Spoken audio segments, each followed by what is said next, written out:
तर मला चुकू द्या, चांगला महाराज आहे ना. ओ बापरे, अरे दादा आम्ही महाराज आहे म्हणून काही पाप केलं का? लोकांचं फार विचित्र आहे महाराज बरं का, काय बोलतील याचा अंदाजच नाही हो.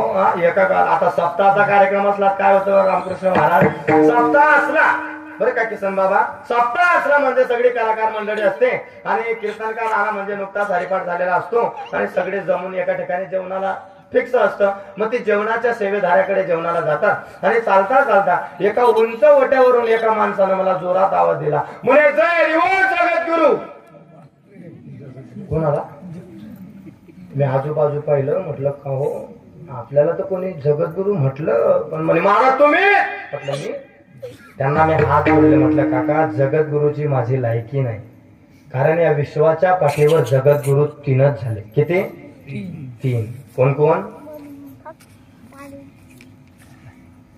19 वर्ष झाले. बारीक ऐका, कोणी विचारलं तर सांगता आलं पाहिजे. कृष्णम वंदे जगद्गुरु, आद्य गुरु शंकराचार्य आणि जगद्गुरु तुकोबा आहे.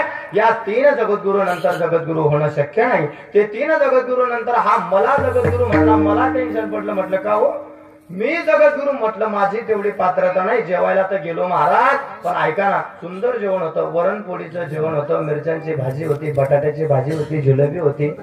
संपलं बरं का आता,